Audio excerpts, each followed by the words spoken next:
All right, everyone, we've got a full hour in front of us, so I'm going to go ahead and get us started. My name is Caroline. As I said, I'm on Chalkbeat's engagement team. We're super thrilled that you're here to hear from students today, and we're excited to have this event. So I'm going to do a couple quick housekeeping notes before we get started. First of all, for audience members, thank you so much for being here. We are going to use the Q&A box on Zoom. If you're on your desktop, it should be in the lower right corner. We're going to have a time for audience questions to the student panelists at the end. So please use that to submit your questions. We'd love to hear from you. We don't have time today to call on you directly, so no need to use the raise your hand function. Instead, you can use the chat box if you have any technical issues or any comments. Know that we'll be watching that as well. We are going to record this for anyone who wasn't able to join today. So know it'll be on our YouTube page afterward, and we'll send out a link so you can send it to anyone you think should watch it who isn't here. This is also on Facebook Live right now as well. So I'd love to get a quick feel for who's in the room. So audience members and student panelists, I'm going to launch a quick poll just asking you how you most identify of these options. So take a couple quick seconds to fill that out to give us a feel for who's in the virtual room, so to speak. And then we'll get started.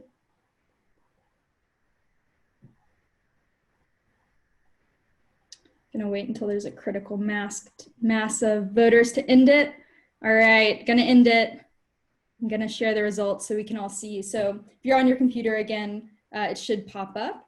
So we've got a lot of educators in the house, which is exciting, some policymakers, obviously students, parents, school administrator, all the groups are represented, which is super exciting, with educators being the top group. So with that, I'm going to hand it over to Chalkbeat Detroit's Bureau Chief, Lori Higgins, who's going to kick us off.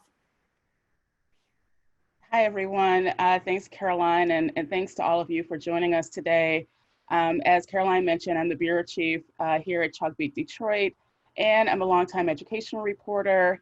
For those of you who are not familiar with Chalkbeat, we are a nonprofit news organization. We have bureaus in 7 locations in the country, soon to be 8. We provide the kind of coverage about education that is often missing in our local communities with a particular lens on equity. We are also really excited about being able to highlight or elevate the voices of people who are most impacted by policy decisions. And that is why I'm so thrilled that these students basically approached us and said, hey, we want a safe place to have a really important conversation about race. So that's why we're here today. We have 2 moderators who are going to guide us through this conversation. Eleanor Catolico is our education reporter here at Chalkbeat Detroit. She covers the Detroit School District. She's also written a lot about student activism.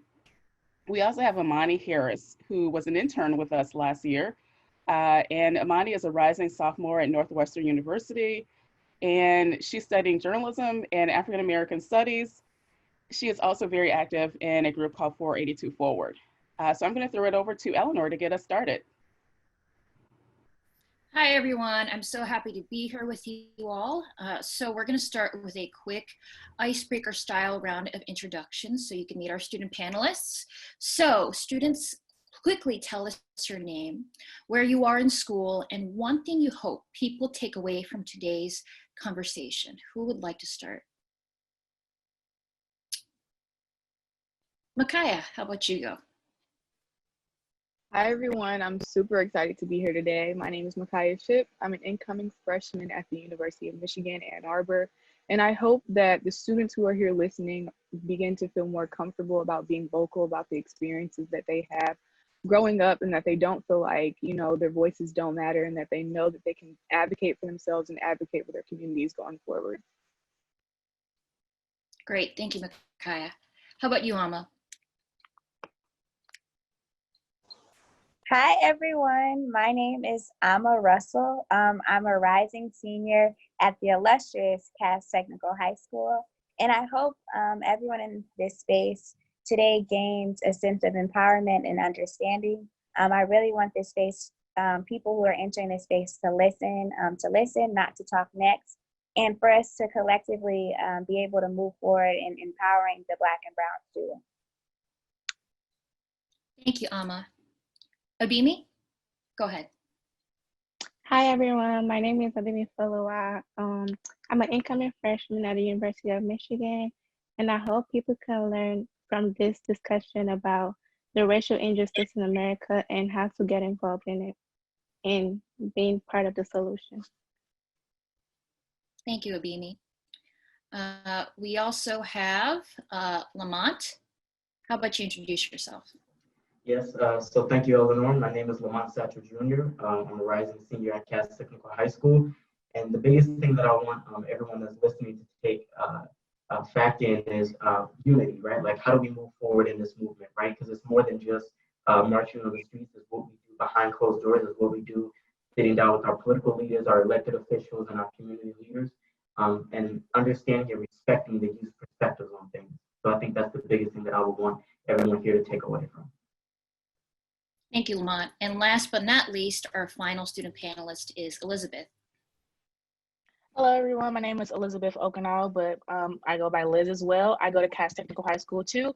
Be a rising senior in September. And one thing that I hope for everyone to take away today is, like, even though that we are youth, our voices still should be heard. And also, like, regardless of what your nationality is or anything of the sort, remember that you are still Black and you still could face these racial injustices.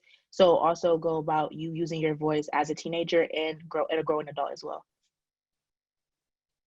Thanks, Liz. So we are going to start our conversation. I'm really looking forward to it. Imani, how about you ask the first question? Those were great answers, by the way, y'all. I'm really excited for this conversation. I think there was a lot of nuance within those answers, and so I'm excited for what's to come. So the first question I have here is, what do you wish adults knew right now about how race in America affects you as students and as young adults? I'm gonna look for who is raising their hand to answer the question. Amma, how about you start for us? Definitely. So adults, what I hope or what I want them to know, I think it's a common thing for adults and people empowered to think, for Black students, if you provide a certain thing, that we have to pull ourselves up from the bootstraps and somehow make it work. I want people to understand and adults to understand that we as young adults, as the future, we're going through it right along with you. These things are very traumatizing, especially being 17, 16, 15 years old, going through 2 pandemics. So making sure that they're treating us with care and that we are respected in that sense and our voices are being heard with, when we're saying we're hurting, when we're saying we want to take action. So definitely making sure that our voices are being heard and we, like you guys are fighting for, are getting equity and not equality. Thank you so much for sharing that, Amma. Empathy is really, really important right now, and people understanding emotions and what it feels like to go through trauma consistently. That was a really good answer. I also saw Liz's hand, if you wanted to respond. I wish adults, specifically like teachers, because like most of the other adults are either like young adults or our parents. So like they don't get as much as they will of us going to school. So like specifically teachers, I wish like they understood how a public school could be different from another public school. Like I could go to a public school, I go to Cass Tech DPS district, and someone else could literally go to a public school in a better city or a better district than mine. So it's like, understand that public schools are different, and also like you don't go through the same things that I go through. Like for example, just because we're all public schools, like teachers do believe that we all get the same education and whatnot, but I shouldn't have to ask a teacher across the hallway to give me one of their books to use for my class, or I shouldn't have to share a book with another student in the class. And that's not something that all public schools can relate with. Like all public school students can relate with me. So I wish adults and like specifically teachers, like I said, like understood that we're still different, even though we all go through a public school district. That's so true, and it's so important. I also graduated from Renaissance, like Abimi, I believe, and so I definitely know the differences that can happen across, even in the same district. Even if we're two public schools in the same district, we're still going to look different, and so I think that's a really important point for people to understand. What about you, Makiah? So growing up, I think as a Black American, a lot of times our families are try to instill this idea of just toughing it out in any circumstance that we have to go through, because ultimately that's what we've been having to go through for many, many years. Is, hey, just tough it out. You'll get through this trial. You'll get through this tribulation. Just tough it out. Just deal with it. Just tough it out, and it'll surpass. And a lot of the times, that's what we're taught since growing up. And I think it's important that adults know that we should get rid of that idea of just toughing it out, because at the end of the day, we don't have to deal with all the circumstances that we're put under, because we don't have to. That's not something that's not a circumstance that we put ourselves in. So I think it's important that students, adults, really everyone understands that it's important to advocate for themselves and not just be complicit with the circumstances that are placed on them because of whatever the case may be, whether that be racism, whether that be educational inequality, whether that be anything. I think it's extremely important that people understand how important it is for them to advocate and to speak up about the things that they face on a day-to-day basis. Thank you, Makiah. That is so, so, so important. Just because some people don't want to advocate doesn't mean that they should shame you for wanting to advocate for better, right? I think that was a very, very good answer. Thank you for sharing. I'm going to pass it off to Eleanor for the next question. Thanks, Amani. So our next question is, what's a personal experience that propelled you to want to be vocal in your community? Who would like to start us off?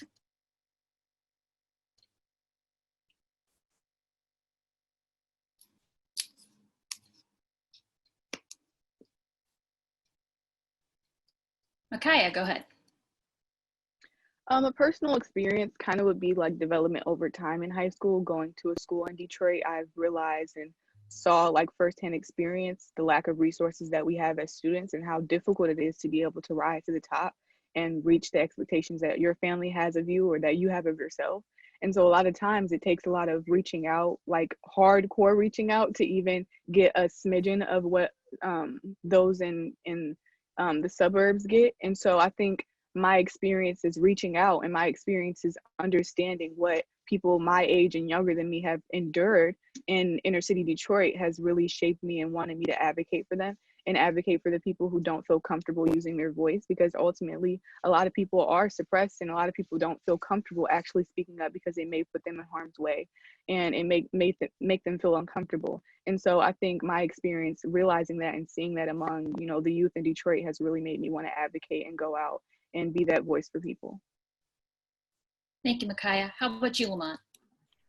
I think the biggest thing, not so much of my personal experience, but the people that I always talk to and interact with, one of the things that really breaks my heart is when you have a smart, interactive, a courageous student in public schools, specifically in urban areas, that have these amazing talents, but they just don't have the resources to get themselves out there, right? But someone in the suburban community can have the same talent, right?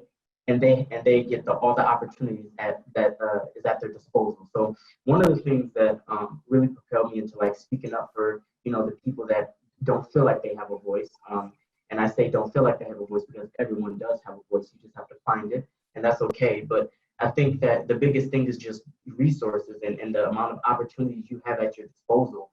I've seen so many times again on social media, in my own school, in my own district, and other districts. You'll have these amazing, talented individuals that are, could go far, right? But because of the situation that they're in, whether that's household, whether that's financial, economic, or their school setting, it kind of hinders them from really becoming the person that they should be. So. Thanks, Lamont. Elizabeth, you wanted to share something? I feel as though I've always been like an outspoken person. So like I always did like speak up for things in general, like what I saw was wrong. I believe like personal experience wise, two short ones was one when I first started working with this youth organization called Life Leaders Inc. Back in like 2017, I believe. So like that actually made me feel as though like I actually had a voice in my community because I'm not like originally from Detroit. So I felt like I actually was able to make a difference, or at least make a change for a push in Detroit, like in my community and Detroit as a city. And another experience was that my best friend, she works with Say Play, and realizing that one of the 8th graders were going into high school soon and having a 3rd grade reading level. So it was like understanding that he goes to a inner city school, and he wants to go to schools like, you know, Cass Tech or Renaissance and stuff like that. So it's like, it was just like, it hurt even though I wasn't actually there, because it was like, that sucks like really bad, because he doesn't have the proper resources to have potential to go to one of those schools, because regardless, it is hard to get into some of those schools, and it is hard to get into schools in general. So it just sucks that like he's like he has the short end of the stick because of the school that he goes to, and like his community and like his resources being very, very much lower and less than others. Thanks, Elizabeth. How about you, Ama? Definitely uplifting with what the other panelists said. I think for me, my personal experiences have just been like the way my life has, the circumstances of the way how my life has worked, because I am a Black girl and a Black student. I felt like from a very young age that if you don't advocate for yourself, no one will, especially if you are a marginalized individual. So especially being in DPS, I've had to advocate for myself because my needs have gone on deaf ears. My needs have been passed around and been last place for a lot of people. So my voice has matured through experiences, unjust experiences that have happened to me. A quick experience that has really uplifted my voice is definitely my parents, who are DPSCD teachers. I was right there with them when they were protesting and they were advocating for themselves. So that really brought me into this world of like, you have to stand up because if you don't, no one else will. Thank you. Yeah, thank you all for your answers. It's really important for us to understand during this conversation how these inequities in the school system are impacting you, and how they will continue, going into the new school year. As we know, the stakes are so high, and the pandemic has exacerbated these disparities already. It's important that we keep listening and understanding what's going on as these situations evolve. So we're going to move on to our next question. Imani, why don't you start? Thank y'all for sharing again. That was really awesome to hear. I love to hear stories like that. And now that we've kind of talked about what has pushed y'all to be activists, I want to know what activism looks like for you. What are the things that you're doing? What does your activism look like? Does anybody want to start? Okay, let's start with Abimi. Okay, so to me, activism is any positive action you take to support the movement. So personally, let's say you're not able to go to protests, you could sign petitions, you could educate yourself, those around you, your friends, your family. So some people are not aware of some people are ignorant about what's going on. So educating them is part of your activism, and you can do that to get involved. And do you personally do any of those things, Abimi? Which ones are kind of the ones that you partake in? Yeah, so I have not been to any protests, but I've been educating myself, signing petitions, and talking about it with my friends and my family as well. So that's what my activism has looked like. Thank you. What about you, Makiah? So I'm really interested in the policy aspect of making change and activism, and I think that organizing is a very big part of that activism. And so I currently work for Congresswoman Rashida Tlaib for her reelection campaign, and a lot of that is trying to get her back in Congress. But since I'm the youngest on the team, another part of that is trying to teach youth voters how to vote, because at the end of the day, not everybody's parents vote, not everybody understands the voting process, and so that can often discourage people to not vote at all. And so a big thing that I wanted to bring to the campaign was, let's teach young voters how to vote. And so what I did was I made a video with the whole campaign team. It was a short TikTok style video of teaching young voters how to vote, and how simple it is. And it's just like a 1, 2, 3-step process. And I think it was really encouraging. You know, it went on all of her social media platforms so that youth across the country, not just in Detroit, not just in Michigan, can see it. And so they can understand that it's right at their fingertips. And there are people like me that, you know, I'm not even of age to vote yet. Like, I'm still 17. So I think it's important that when they see young people, that they're encouraged to step out there and do it themselves. That is really amazing that you can't even vote yet, but you're so dedicated to making sure that other people have access to voting. That's amazing and very inspiring. What about you, Liz? Activism to me, it looks like, to be honest, just fighting for something, like fighting for something that you know and that you believe should be right and should be done around whether your community or around the entire world. Um, I haven't been able to go to any protests because like I've had surgery like the past month, so I've been like basically just post-surgery stage in my house and stuff like that. I know that I'm involved in like signing petitions, like Abimi said as well, and also I use every social media platform that I have to post about literally everything, even if like I also like make it known that it's like Black Lives Matter is not a trend. Like please keep posting everything that you can. The organization that I'm a part of, BLM IAC. So I post a lot of their stuff. I follow them. My best friend as well, she's done protests with AMA and fought for things that should be right in our community and in our state as well. I tell people about themselves if I feel as though like that they're Black and like they're not doing enough as like they possibly can, because I don't think like in this situation enough is enough, because it's never going to be enough. Like there's not anything that you can't do. And lastly, me being Nigerian, I feel as though like a lot of like my Nigerian friends feel like they shouldn't speak on this matter. And it's like, if I go outside right now, people are going to say that I'm a Black girl. So I feel like that's not right for you knowing like where you come from in Africa and then using that as like, oh no, like I'm not a part of this. Like this isn't like, you know, my cup of tea. So yeah. Thank you for sharing that, Elizabeth. Amma, it seems like you plan a lot of the protests. What is activism to you and kind of what do you do? How do you navigate it? Yeah, definitely. So activism for me looks like organizing. I like to identify myself as more of an organizer, but organizing falls within the umbrella of activism in that definition. To talk a little bit more about what Liz was hinting to, I'm the co-founder of Black Lives Matter in All Capacities, which is a Detroit-based organization that strives to empower Black individuals through education, action, and awareness. So my co-founder, Eva Mello, we have been working to plan a lot of protests, sit-ins, and overnight occupations. Our first protest, we did a Say Her Name protest in downtown Detroit on June 20th. Our recent focuses have been on free grace. So during the past 2 weeks, we held a sit-in last Wednesday, and then this Wednesday we had an overnight occupation of the detention center that she's been held at. We wrote letters to her and every other scholar who was occupying the detention center. We had voter registration. We did yoga. We showed the movie Push Out, and we were out there from 8 p.m. to 7 a.m.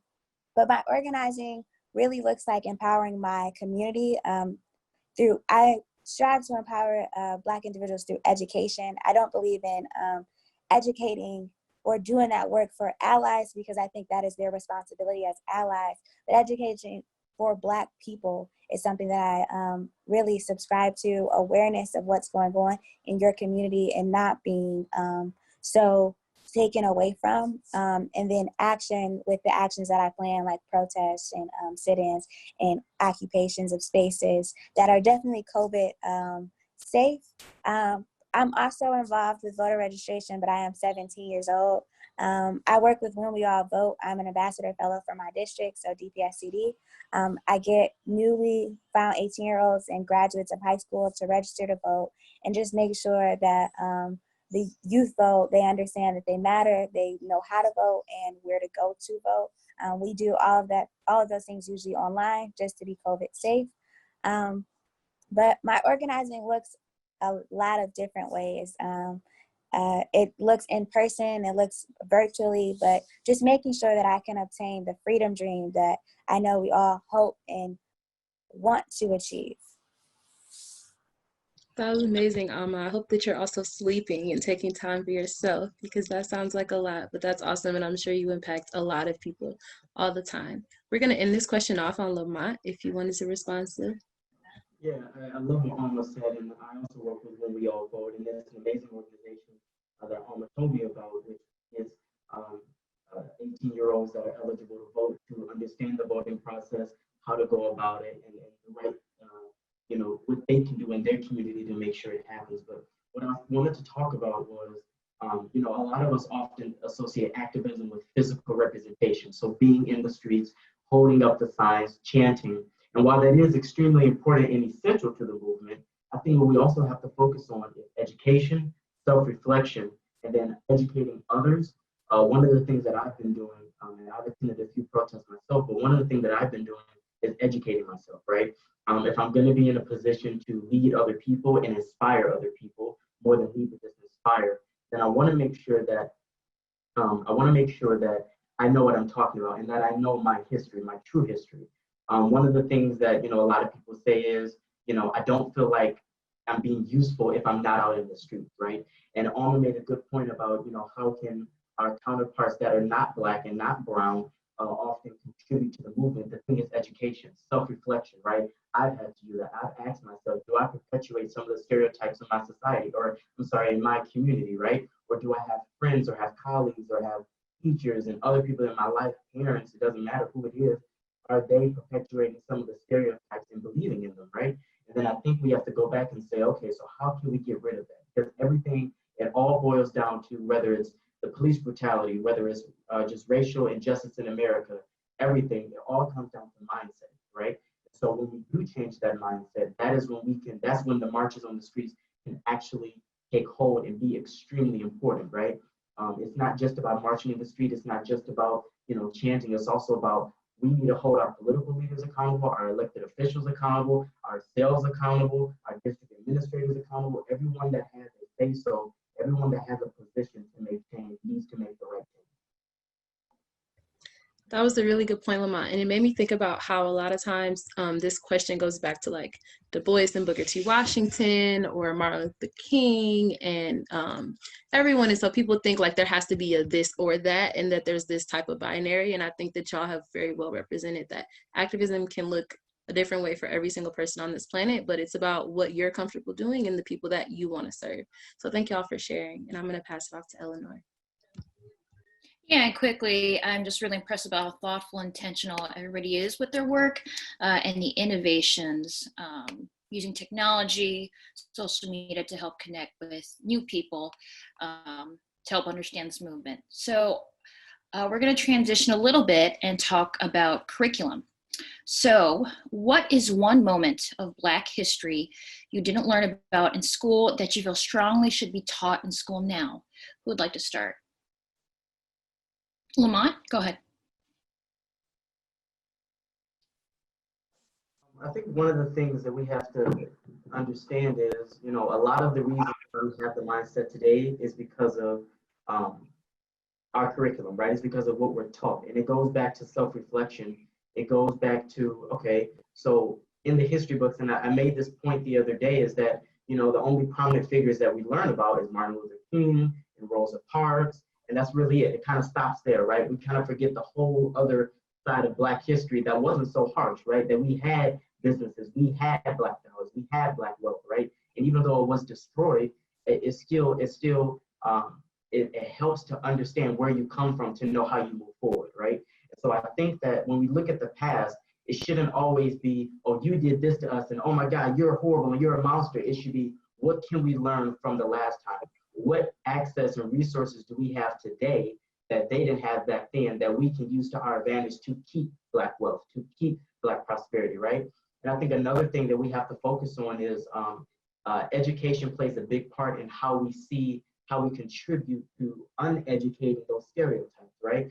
So, and it comes down, it's very specific too, but it comes down to wording as well, right? I've read many history books label Native Americans, label when they brought us over to America as savages, as barbaric, right? And so that stuff, when you read it, when you internalize it, you start to believe that stuff about you and your community. So I think that we have to show Black history isn't all about struggle. Black history isn't all about, violence. Black history isn't all about, rape and murder. It's also the things that Black people have done. And I think that should be broadcasted as well if we want to move forward. No, thank you, Lamont. Yeah, I think it's really important to uplift and cover full narratives of people, certainly. We have time for 2 more answers. So I saw Amma's hand. Why don't you go ahead? Definitely. I love that question because I wish that was the question at the survey that went out for when curriculum was being made. I know for me to start, our history lessons, we are reduced to a paragraph of all minorities. So we are not taught to begin with of anything that really happens as Black people during these time periods. So during the Great Depression, we learn about what white individuals went through, but then we are reduced to a 5-chapter book, and now it's a paragraph about what all minorities went through. So to start there, if you know your population is Black and brown, teaching them vastly about what that time period looks like for their people. But I really pushed to learn about what happened before we came to America, because I know my history does not start as a slave, but America pushes and tries to really convince the Black American that our history started while we were in chains. But we all know that our history did not start there. So I want to learn about what happened before I was dragged before my ancestors were dragged to America. And similar to what Lamont said about there's a selective group of Black individuals that we learn about, and the way we learn about Black history is through a struggled lens, even though we prosper through these times of tribulation. So definitely changing that narrative and making sure it's holistic of what the Black individual went through all time periods. And to the point of we learn about Martin Luther King and activism as one or the other. I know I have to go outside for enrichment about my culture, but reading Malcolm X and books like that, the autobiography of Malcolm X was very empowering for me and led me on my activism journey. But it wasn't as this or that when you read his autobiography. So just making sure that what they're teaching us is accurate and it's definitely holistic, but learning about what came before coming to America is really what I would like to see in my curriculum. Thank you, Amma. How about you, Abimi? Okay, so in schools, we're taught the history of slavery and how slavery was abolished, but it's not really explained how modern day slavery, so the injustice in the justice system and mass incarceration, that's what needs to be talked about more, not just, oh, slavery was abolished and it ends there, because we still see the results of slavery till today. So they need to talk about that more in schools. Thank you, Abima, and thank you for everybody's answers. And reflecting on what you all said, I think, what if, these narratives were taught in schools at an early age? Certainly I wasn't exposed to any of these narratives well until adulthood. How much of a change and impact it could have been for us when we were so much younger. So thank you for that. So we're going to go to our next question. Imani, why don't you start us off? Great, thank y'all for sharing again. And my next question is, what do you think that, what should Detroit school leaders consider right now as more students raise questions about the presence of police and security guards in school? And so we know that there's been talks of abolishing the police, there's been talks of abolishing the Detroit Public Schools Community District Police. What do you think that officials and Detroit school leaders should be doing, should be thinking? What should be happening right now? Let us start with Makiah. I think it's important that leadership, when considering this topic, they think more about protecting the students rather than policing the students. I don't necessarily think police should be abolished from school system, because I think that'll be counterproductive and counterintuitive. I think it's more so of what is the approach when dealing with the students in these schools, because nobody ever kind of looks at why are students behaving the way that they are.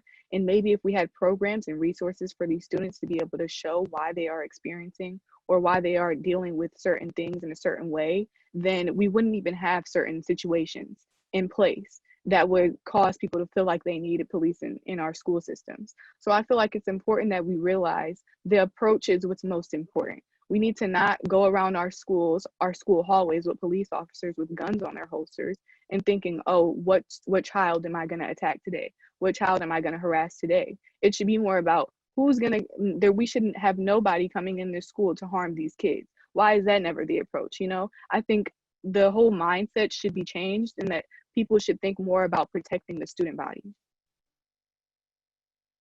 That was a very, very, very nuanced answer, Makiah. Thank you so much for that. I don't think that we always think about mindset. I think sometimes we get stuck on the process and the hows, and we don't just slow down to think about mindset and the culture that we're creating when we invite police into schools with guns or with tasers or with mace. So that was a really good answer. Thank you.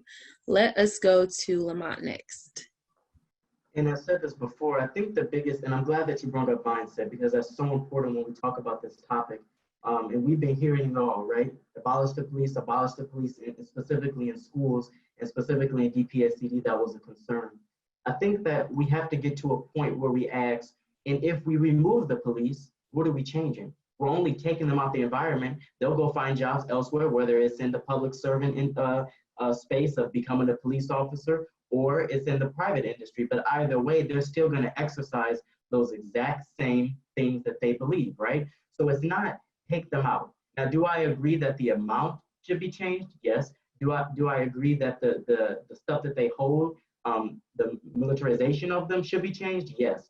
But I don't think that, you know, just removing them out of the situation will resolve things, right? Because it is true that most urban cities do need police, and period, in all schools, because it's supposed to be a safe space, so police are needed.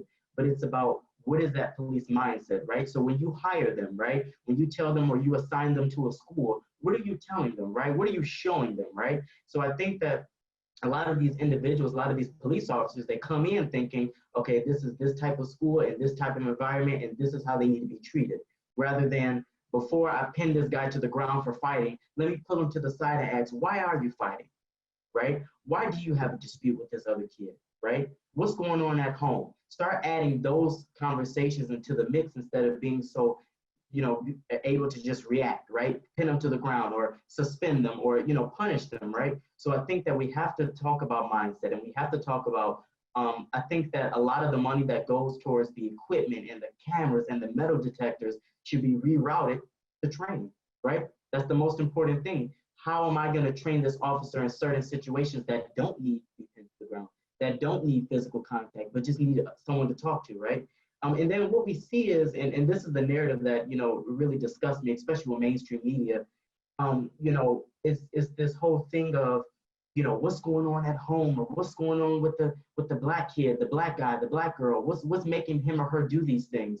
When the question should really be, how is the school addressing that concern, right? Because how the school, or how it may perceive it as, is I suspend you, I put you in detention. That's not solving my problem, right? That's just showing me how to be sneakier with it, or just to make sure that I can't do it here, but I can do it elsewhere. So I think that we really have to do a reform and see, what are we telling these police officers or guards when they enter the school?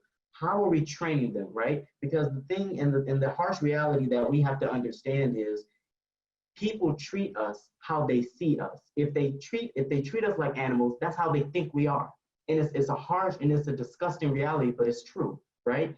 They see us as animals. They see us as violent. So that's how they react with violence, right? They act as, I'm the law and order of this school, and you are the problem. So I'm gonna put out the fire.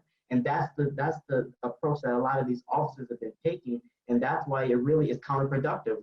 Like Makiah said, it creates an environment that they're there to create an environment of safety, but they're really creating an environment of suppression and being uncomfortable among the student body. So I think that we should talk about mindset more often. Thank you so much, Lamont. You made a lot of good points. I don't even know which one to highlight, but you made a lot of good points and left us with a lot of things to think about. Let's go to Liz next. Yeah, like Imani said, I do agree with Lamont and Makiah as well. I feel as though, like, it's weird how it's way more like police officers and security guards in DPS school, like in DPS schools compared to like other schools outside, other public schools outside of Detroit, which is why I go back to my comment made about public schools being different, even though like they're based underneath like one heading of being a public school. I feel as though Detroit school leaders should like think about it as like what police officers and security guards are supposed to do from jump, like being a protector, like not a predator. Like it makes no sense why even when fights do happen at schools, like you're so quick to like just drag a student, like literally launch them across the lunchroom just to break up a fight, when it doesn't take all of that. Like literally I've seen a security guard slam a girl to the ground to remove her from a fight, and that makes no sense, because it's like, okay, yeah, it's a fight, you have to break up the dispute, but it's like that you shouldn't do that. Remember that still is a child, and that still is just a human being in general. They shouldn't be manhandled. And I feel like that's what a lot of Detroit school leaders should realize. Like a lot of the time that they place police officers and security guards into DPS schools, they're trying, like these guards are literally looking at this like Lamont said, like, oh yeah, like which one am I gonna attack today and stuff like that. Like that's really weird to me, because that's not what you're here for. And I'm also going back to what Makiah said as well, like the guns and the tasers, like weapons shouldn't even be in the schools place at all. Like at least knowing, like obviously, like okay, like having a weapon to protect the students of the school, but having a weapon to use on the students, that's not right.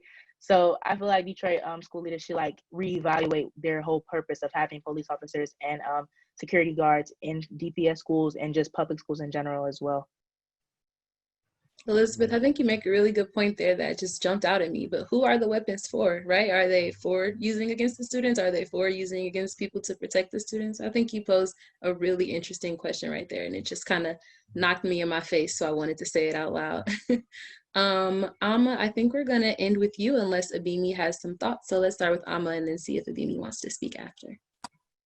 Thank you. So I definitely personally believe that Detroit officials or the people who are considering police should be removed from schools.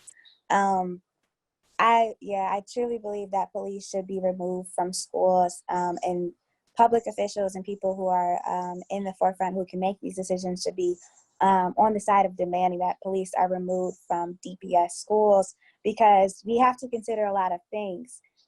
We know who occupies DPS schools: Black and brown students. So police do not protect Black and brown individuals. They come after the facts and are very late to the party of solving the problem. Police do not protect Black people. That is why we are in the predicament that we're in. That is why we are fighting for Breonna Taylor, George Floyd, so many other names.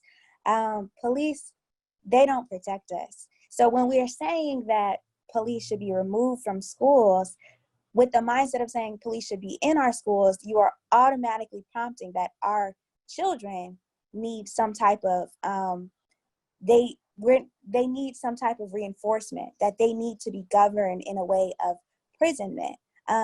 With police in our schools, you're fueling the prison pipeline. I don't agree with police in our schools because they don't protect us, they don't solve problems, and they do make sure that Black and brown students from K through 12 know that you are trained to be an inmate, that you are trained to be an individual who can only be obedient and not have thoughts. Because we're not having this conversation about suburban schools having police presence. We're talking about Black and brown students who are governed by police. There shouldn't be a discussion if a kindergarten, 18, a 17, 16-year-old should be governed with any type of weapon. That shouldn't be discussed. They shouldn't be in our schools, flat out. That's my belief. But when you say abolish these police officers out of schools, in the same breath, we are also asking for the nourishment to sustain that our children are okay. So police do not solve and protect, but because that budget is now, that money is there, now you can give a Cass Tech has over 2,000 students, but 7 counselors. So that means, okay, now we're giving more counselors so kids can talk through the problem, so kids don't have to resort to fighting. We also need to kids fight, but because they're Black and because they're brown, now they're criminals. Now they're this threat, but kids do fight, and we need to normalize that Black kids fight like every other kid. But when you say abolish the police, that doesn't mean, oh, now we're just going to be ungoverned. That means in the same breath, use these resources to sustain that Black and brown kids are okay. Provide more social workers. We have about one social worker in a 2,000 kids to sustain 2,000 kids. We don't have a safe space at CAS designated for kids to just go and be calm. If you are saying that we need protection, we know what protects us. We protect each other. So protect each other and protect the mindset of Black and brown students by empowering them through better education, through mental health resources so that these fights don't happen. But no, I think public officials need to demand that police be removed from our schools because all they're doing is hurting the Black and brown student.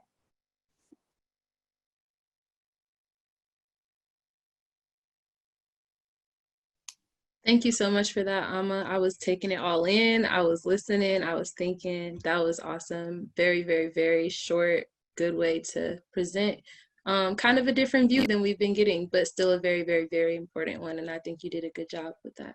Eleanor, would you like to go to the next question? Yes, thanks, Imani. And yeah, just to piggyback on what Imani said, that was very powerful. And I'm really thankful that I heard that today. This will be our last question before we transition into audience questions. So kind of continuing our conversation about transforming culture, there's a lot of dialogue about anti-racism and how to be anti-racist. What does anti-racist action look like to you, especially when you think about how school leaders and teachers can be anti-racist? We're going to do 2 responses for this one. So who would like to take this one on? Lamont, go ahead. So I think when we talk about anti-racism, we first have to, because I know a lot of school districts, a lot of places of business, corporations have declared themselves anti-racist, right? I think that, you know, I don't need a declaration from you, right? I don't need an official statement from you. I want to see it, right? So, you know, a lot of things that come into question is, what are you doing? What are the results, right?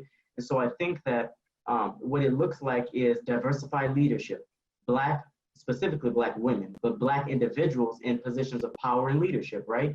And then we have to ask ourselves, because one thing that, you know, what disappoints me about the Black and brown community is we'll get in these positions of power and we'll get in these positions of influence, and then, you know, we don't do what's necessary to help other people take your spot when you're ready to move on, right? And it goes back to continuity, right? Making sure that you set up a safe space to where when you move on, there's someone right behind you that can hold that mantle and do greater things. You know, another thing that we have to start asking questions as Black and brown people. We can't just be impressed that there's 3 Black or brown diversity and inclusion officers, right? The question we have to ask is, are you listening to them? When those people speak, are you taking what they're saying and implementing that into your curriculum, implementing that into your workforce, implementing that into your products and services, to how you market things, right? So I think that we have to focus on, when we say anti-racism, we have to make a conscious decision to, anti-racism in my head is racial accountability as well. We have to have accountability for everyone, Black, brown, blue, or purple. We have to have accountability for them, right? And then it goes back to self-reflection.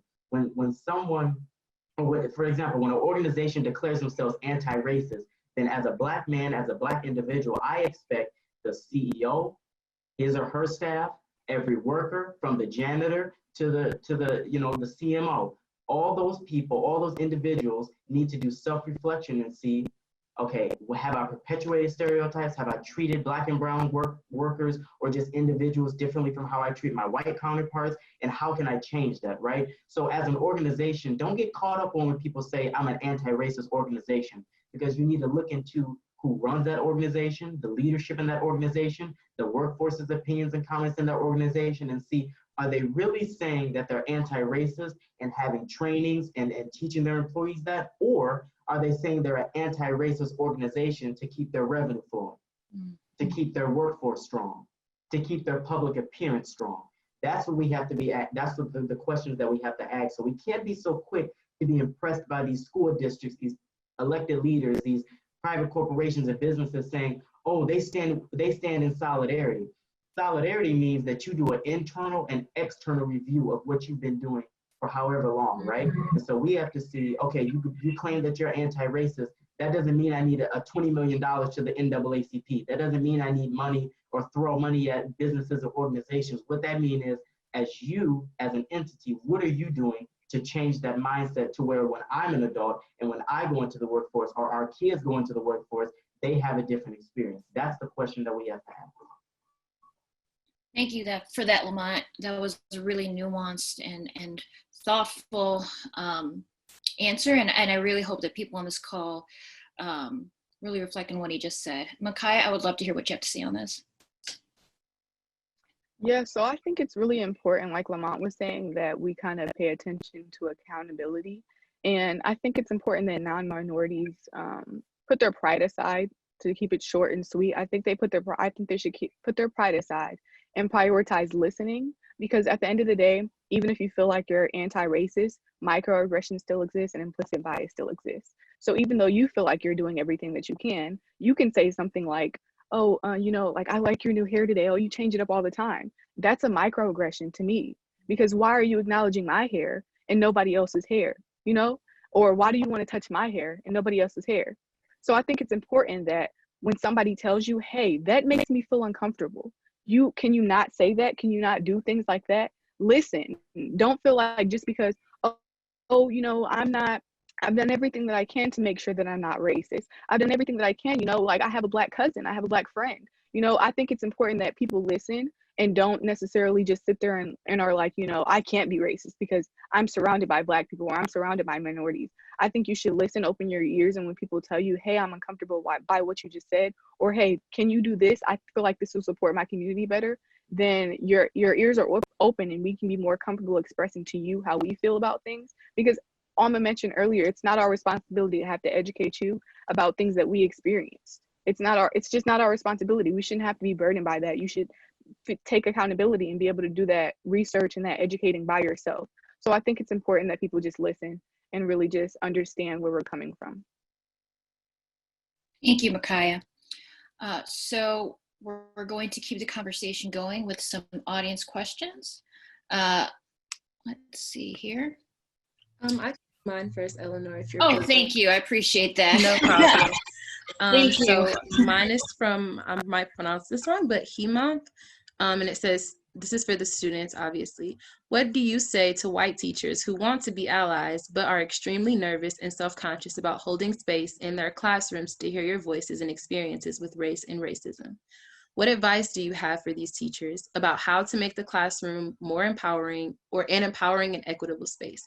So basically the question is, for white teachers who want to be allies and open up space for you, what is some advice that you could give them because they may be nervous or self-conscious about not knowing enough, things like that? What's some advice that you have that they can use to make their classrooms empowering and equitable?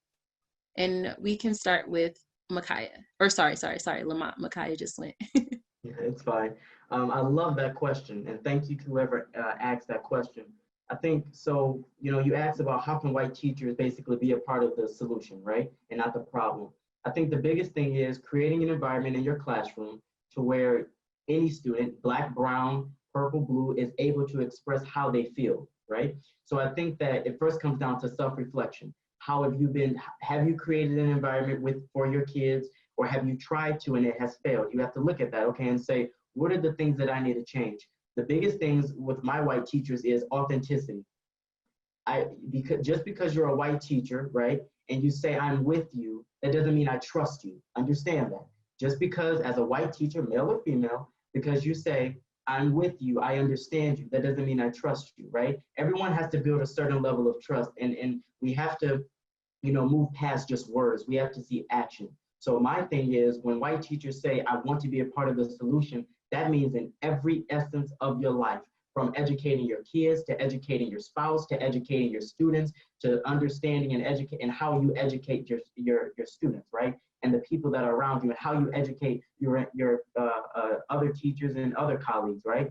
I think another thing that has to be addressed is, with white teachers, is I understand that it's going to be uncomfortable to ask those questions as a white person and a white individual, but do it, right? Because as a black individual, it means more to me when you ask me those questions, when you put yourself in an uncomfortable situation in order to hear me out, that registers in my head, oh, this person wants to be educated. Oh, this person actually cares, right? It's different from having posters and signs on your wall that says Black Lives Matter, this and that, but then the actions, how you treat your Black and brown students, how you talk to your Black and brown students, how you degrade your Black and brown students, that is the representation that's being shown. So not only do you have to create an environment where we're comfortable enough to come to you, you have to create an environment of transparency. One thing that I always tell my parents, any adult in my life, kids pick up on BS.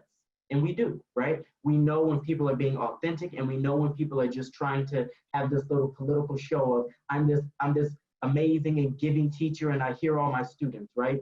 So I think is the first thing that you need to do before you even ask that question or before you even make your classroom that, do some soul searching, find out, are there any stereotypes that I'm holding on to, that I'm perpetuating? And then when I address my students, make sure that it's a comfortable and safe environment. Okay, thank you so much for that answer. I'm gonna pass it off to Eleanor for the next audience question. Thanks, Amani. So, and thank you everybody who turned in questions. So our next audience question is, what are some ways that you think community leaders could do a better job of engaging young people so that their thoughts and experiences are considered in decision-making? Alma, do you wanna take that one on? Definitely. I think it starts with these public officials and leadership teams. When you're running for office, you know that you're not faking to know the community that you're interacting with. So I think it definitely starts with your campaigning and making sure you're getting involved with youth in that aspect. But for like specific things with state representatives or district representatives and things of that nature, making sure that you invite them to the table to have those conversations. Like this is necessary. If we're talking about matters that involve students, that does not mean you thinking that you just are the end all be all and know everything about students because you were once a student. So public officials should invite teams to the conversation with the same respect that you would with any other public official or adult that you have, making sure that you're honoring that the youth in the space and making sure that their voice is as heard as it can be, and not trying to minimize them because they are younger. And also like making sure your face is seen during the community. During a pandemic, that's understandable, but as we're in the social media era, you can go on live and make sure this is just like, this is for the youth. I want to go on live. I want to get to know you guys' questions. I want to teach you about what I'm doing in the community. I want to teach you about my role to inspire youth in their community to run for office. Thank you so much for sharing that, Alma. That was always from you a well-rounded answer. This next question is from Kathleen, and it says, can you tell us about a couple of successful ways that you have used social media to raise your voice? I remember Elizabeth, I believe, talking about social media. I know other people might want to answer too, but Liz, did you want to take the question first? Yeah, sure.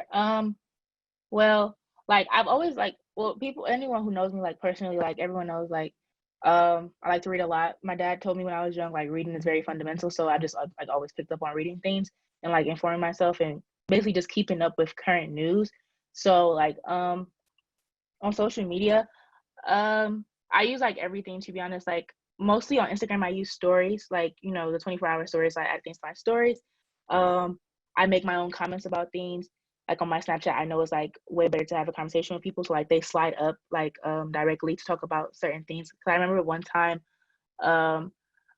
my teacher on one of our like sponsors for our grade 2021 at CAS. So we have an Emoto, and she basically like gave us like a whole link about like, you know, facts about Juneteenth.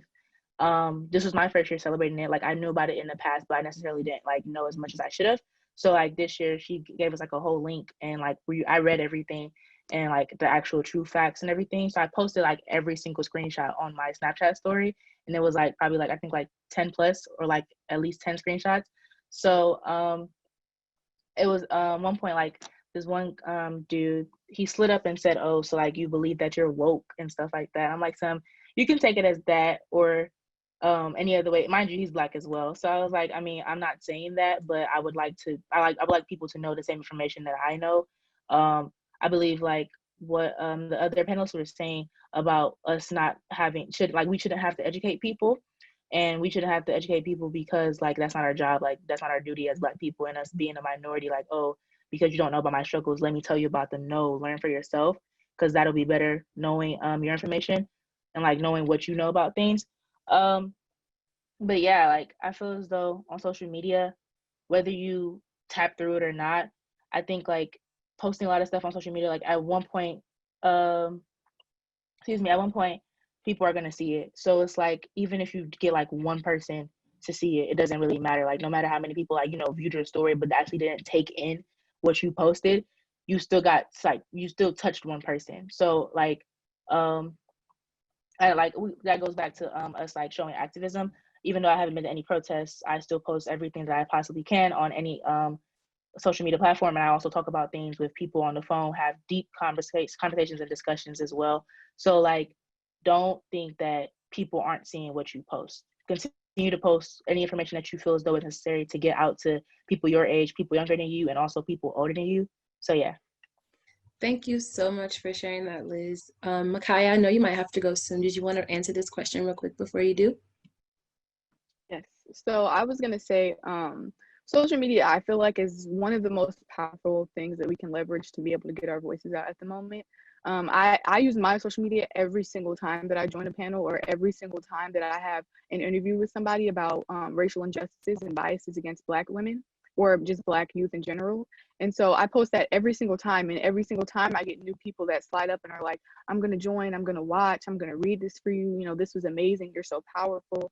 I'm really inspired, and actually just recently I was able to talk to some powerful Black women, actually very young Black women between the ages of like 13 and 19, about biases against Black girls. And I found them all on social media, and they're pretty well-known figures.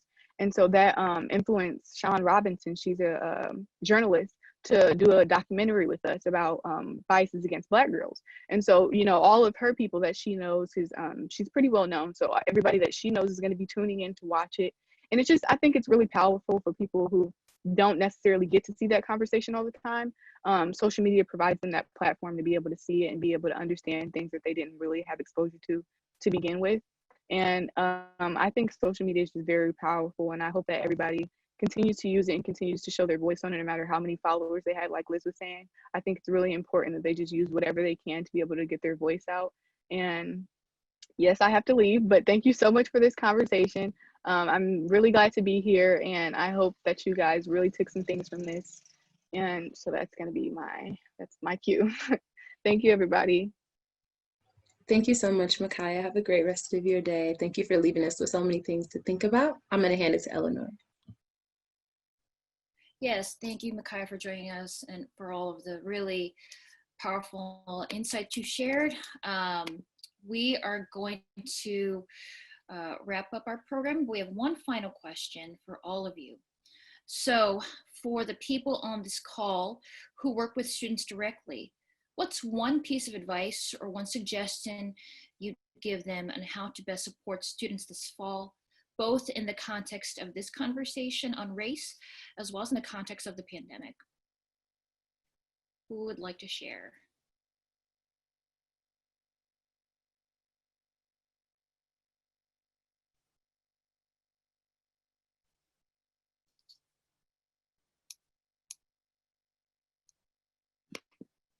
Lamont, go ahead. Yeah, so I think in the context of both pandemics, right, racial injustice and COVID, I think that as teachers, because they have the most essential role, school administrators, anyone that's working in the school has the most essential role. I think that continue these conversations in the classroom, right? Make it aware. And since, the summer and during the shutdown, we've seen all this heightened in our society. We've seen the media coverage. We've seen the companies that have came out and said that, we've been this way and we're changing. I think continue that conversation in the classroom, have those experiences in the classroom. And not only that, but move towards gearing yourself in a comfortable, making your students feel comfortable to talk to you about these things. I think that, you know, I really look forward to school, whether online or virtual or both, right? Having those conversations and continuing the conversation. It shouldn't just be, you know, a summer fling thing, right? Because we're not in school, we don't have to learn anything. If you are a history teacher, teach what you're supposed to teach, but also let students know there's a whole other history that you need to learn. There's a whole other part of history that's left out that I recommend that you learn and educate yourself on. For all teachers, create an environment where your student feels comfortable to come to you, where you feel comfortable to come to your student, because it works both ways. And then I think the best thing is understanding, right? Understanding each other's struggles. Teachers by far are gonna have the hardest job this year. Students are gonna have the hardest experience this year, right? So I think that if we both come into the classroom, if we both come into the school, online or virtual, we know that, okay, the teachers are going through this, we're going through this, everyone's going through this, right? So how can I be there for my teacher? And then the teacher to ask, how can I be there for my student, right? So I think that we're all going through this, and the one thing that I preach is that we can't move forward if we're not together, right? And that means from all races, ethnic backgrounds, nationalities, everything. We can't move forward if we're not unified. We can't move forward if we don't have compassion and love in our heart, because we just won't be able to move forward. We'll have our own self-interest at heart. We'll have our own political, you know, how do we advance and then leave everyone else behind? So I think that if you show that you're transparent, if you show that you're authentic, people will automatically gravitate towards you. It's not a lot of work that you need to do if people see that he or she is about what he or she says, and that they're transparent and authentic in their beliefs, and that they make their classroom comfortable. Students will gravitate towards you. School administrators will gravitate towards you. People will gravitate towards you because they see that compassion, they see that empathy in your heart, and they know that you are, how what you talk about is also what you walk around. So yeah. Thank you, Lamont. Elizabeth, do you have a final thought to share? Yes, I do. I feel as though, like, speaking from personal experience, I battle anxiety and also depression, like, on a daily basis.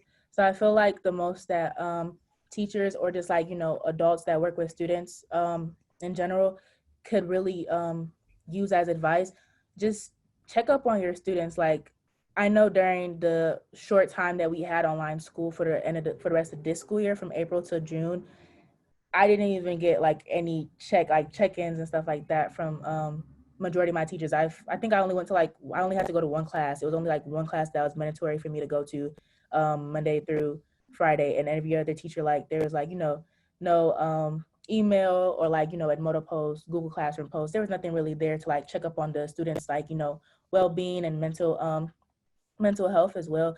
All they were really concerned about was like, you know, if all the students had internet or not to do their online work or to join the classes. So like, that's my piece of advice. Really focus and like, you know, be concerned about your students' mental health, especially since we aren't going to school the regular way that we go back to school. So yeah, like, mental health should be way more important to our teachers and our fellow peers as well.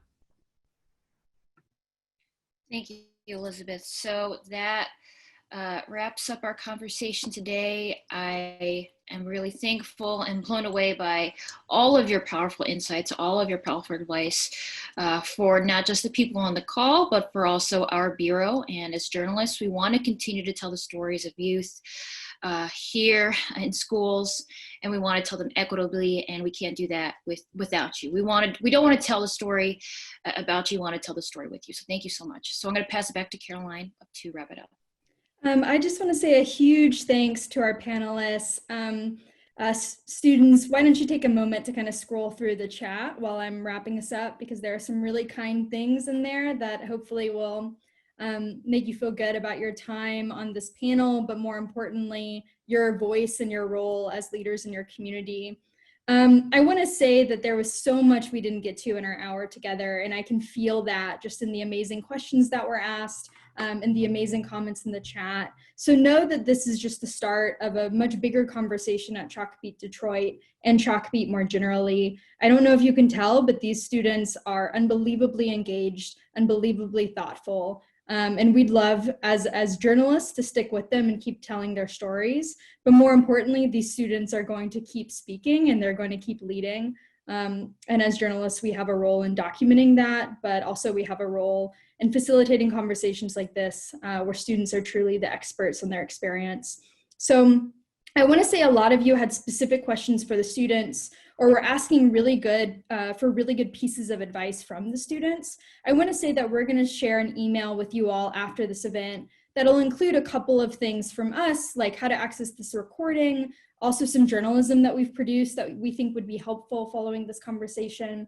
But we'll also include, for some of the students, their social media handles, the organizations that they lead or involved with. So there will be plenty of opportunity to connect with them on your own after the event, and we're super happy to facilitate that. So with that, we'll wrap up. Please be on the lookout for that email. We'll also ask you there for some feedback on this event and how we can make them better, because this is the start of many, and it's an important dialogue, and we want to get it right. So thank you all so much for your time. We're going to end this time together today, and we'll all hopefully see each other in a virtual setting again one day really soon. So thank you all so much for your time. And I want to just kind of specify, I'm seeing some questions in the chat about transcription of today's conversation. We'll also publish a recap of this conversation on Chalkbeat Detroit, which I think will be really helpful, as well as the video. All right, everyone else enjoy their day, and thank you so much.